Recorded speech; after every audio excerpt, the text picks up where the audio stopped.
Today I am taking you along to teach you how to make this machine embroidered Valentine's Day pennant banner so you can make one right alongside me.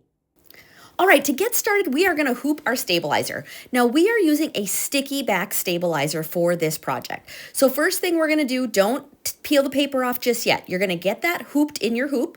If we can get this all situated here. So get that in there, and then I'm going to show you how I tear mine away to expose just the sticky, but that way you're also not getting that sticky stabilizer all over your hoop. I'm going to tighten this up just to make sure nothing slips or slides. You want that really nice and tight in there. So then you're going to take a pin of any sort. Like I'm just using a regular old sewing pin here. Nothing fancy. And I'm just going to score an X through the middle. And then I'm also going to just take the pin and go all the way around my hoop. And I'm just scoring the paper right now because this helps it easily tear off nice and clean. And then there's still paper under your hoop and the sticky is only exposed inside the hoop for us to put our work on. I like to use a tweezer to help like peel that paper back, but once you peel it, it should just tear off really nice and easily. So expose your sticky just in the center here. All right, now that we have most of our paper, we're going to get this peeled off here, and then we're going to take our felt and we're just going to simply lay it down, and it's going to stick perfectly to the sticky back stabilizer, which I love doing this method. It's so easy and nothing moves around on you. Now we're going to head over to that embroidery machine and we're going to load our hoop. Make sure you get your project from your USB file onto your embroidery machine. I'm just plugging that in, and then I'm going to go ahead and go into my machine and locate that file wherever you saved it. I have folders. It helps me keep everything nice and organized. So first I'm going to start with the penguin because he's just so dang cute. So we're just going to follow along with what the machine is telling us to do here. So first thing we got to do, get our hoop loaded on that machine. So I've got my thread already in. I'm starting with just a white thread for these first few stitches, but I've got it nice and loaded. I like to make sure that I pull a longer tail, and then when I get it started, I will often stop after it's stitched like 5 or 6 stitches, and I will just trim off the excess so that tail doesn't get tangled up in your stitching. So you see, I just stop here, and then I will use the end of my scissors to kind of find that thread and then snip it off and then let it go. And then, you know, my machine tells me when it is done and when it is time to switch up to the next thread color based on what design we're working on. I am only familiar with how this Janome works because it's the only machine I have used to date.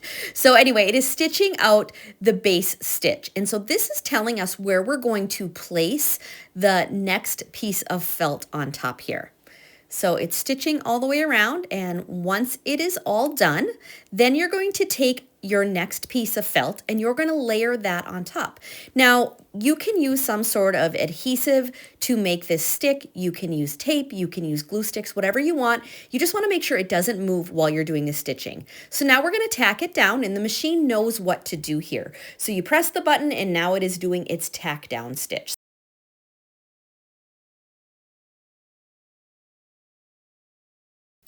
Once this is all done, then you're going to take the hoop off the machine, but do not unhoop the project. Leave the hoop intact, just the way it is. You're just removing it from the machine to make this step easier. Now we're going to use our scissors and we're going to cut away all of the excess material here. You want to cut as close as you can to the stitching without cutting into the stitching. So you're cutting away any excess. This is all going to get covered up by a satin stitch, but also because we're using felt, you don't have to worry about this fabric fraying. But if you're using a regular type of fabric, those raw edges are going to get all tacked up into the next stitch as we go along. All right, once you get that all trimmed off, you can go ahead and load this hoop back onto your embroidery machine. And we now have a color change. You just watch your machine, it'll tell you what color is next. And we are doing cardinal red, and that is going to be the outside satin stitch. You can kind of see on the photo over on your right-hand side what colors are coming up. I also like to look at the machine, and it kind of indicates which step we're working on next. Now, also keep in mind, you can change the colors as you want. You can use whatever color you want. This will guide you through the colors that I used for this particular project. So go ahead, get your machine threaded and let it go. Now it's going to do its tack down, and then it's going to go all the way around and do a satin stitch.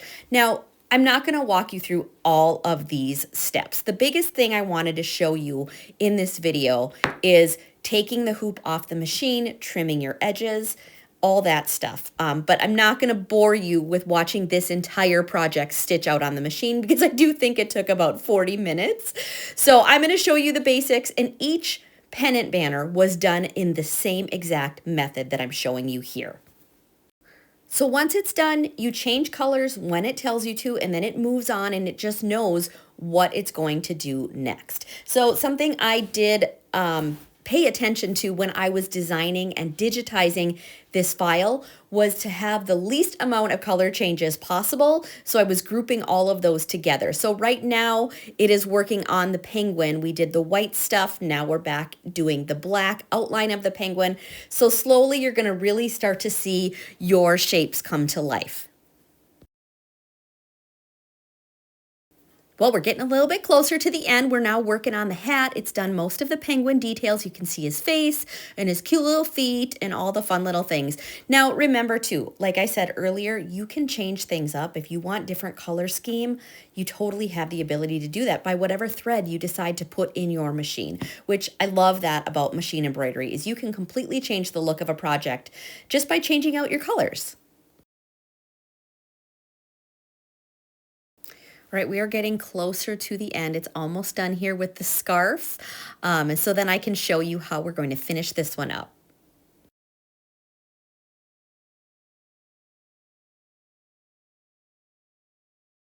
All right, once this one finishes up, after the background is all done, then it is time for the next step. So now we're going to change our thread color back to just a white. You could do a pink, whatever you want to do here, but it is stitching another base stitch so that you can see where the final outline is going to be, because after this one is done, this is a guide and we're going to put our felt on the back side so that the back of the pennant banner, when it's all done, is nice and clean and you don't see any of the stitches on the back side. So again, go ahead and remove it from the machine, but don't take it out of the hoop. Just flip it over to the back and you can see that stitched line. I know it's hard on camera here, but you can see the outline. Then take your felt and you're gonna just use some paper tape, some machine embroidery tape, Scotch tape, whatever you have.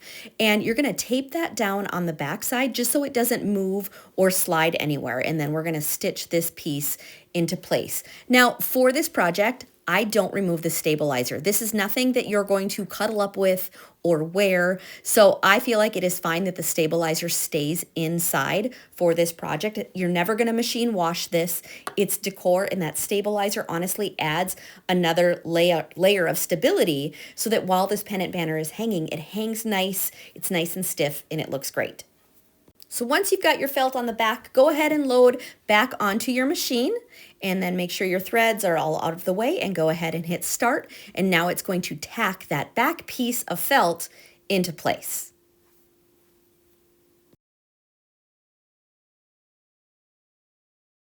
So for the rest of this, you're going to just follow along with the instructions included in the pattern and on your machine once you upload that file. And it's telling you step by step exactly what you need to do. So there's no guesswork here. But once it's done, we've got to finish this up. And that's what I'm going to show you how to do next. All right, I get a double beep when my project is all done so that I know that was the final step. And now we can take this out of our hoop. And like I said, we're going to keep that stabilizer inside. So we're just going to cut off all of the excess stuff because, you know, we got to make this cute. I just like to use a rotary cutter and a straight edge. You could use a scissors here. And what I'm doing is making sure that I've got about 1/8 of an inch away from the stitch line is where I'm cutting. I use the rotary cutter and ruler because I like to keep my lines nice and straight and lined up with the stitching, but make sure you don't cut into any of your stitching. So go ahead and trim off all that excess. And I know there's waste, but you know, somebody told me early on in my embroidery journey is with embroidery, you have to accept the fact that there's going to be waste. That's all there is to it. So I've accepted that and I've moved on. But still, I do try to salvage as much as I can. All right, next we're gonna do is punch the little holes. You see those 2 little hole outlines there? So get a mat to protect your working surface, and I'm just using this hole punch here and my hammer. Give it one good pound there, and it should pop all the layers right out, and that gives you a nice neat hole, but we did stitch around it so it's protected, it's not going to come undone or fray. And now we have our holes that we use to thread our twine or string or whatever you want to use to hang your banner up. So the last step is to lay out all your pieces however you want to here. Now keep in mind there are 5 pieces in this design. You can stitch duplicates of that. Like, you can do this however you want. You can use these designs for so many other fun projects. But the other thing you could do is you could get some felt balls, some felt shapes. You could string them in between all of the banners, whatever you want to do.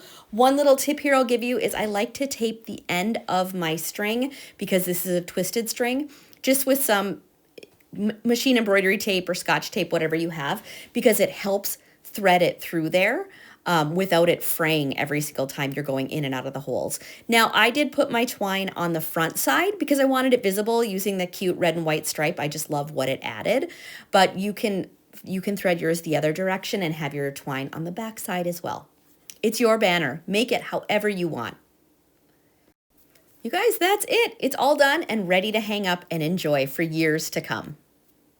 Well, this was my very first machine embroidery project that I designed and digitized and put it all together just for you. And if you want to see how I'm going to take machine embroidery and mix it up with sewing and quilting, I'd love for you to subscribe and stick around for more.